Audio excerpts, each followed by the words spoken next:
Welcome to Let Me Fix This. Enjoy the video. In this video, I will explain how to use Omega T.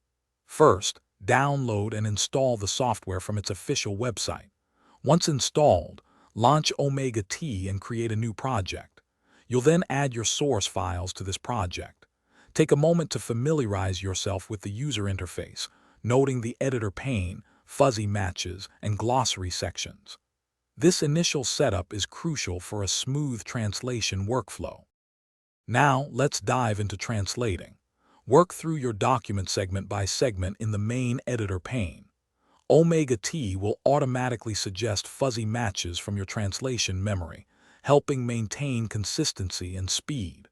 Always refer to your project's glossary for specific terminology.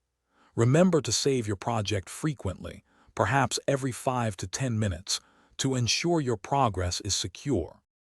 One of Omega T's most powerful features is its translation memory.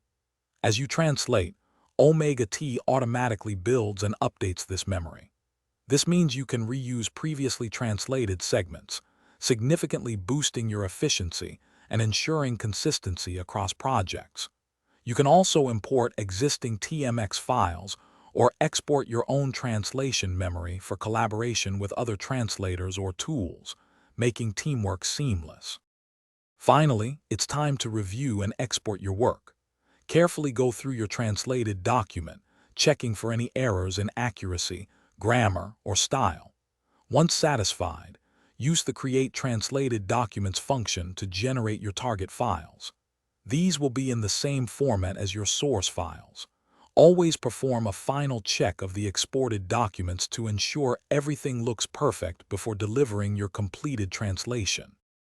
Thanks for watching. If you found this helpful, don't forget to like and subscribe.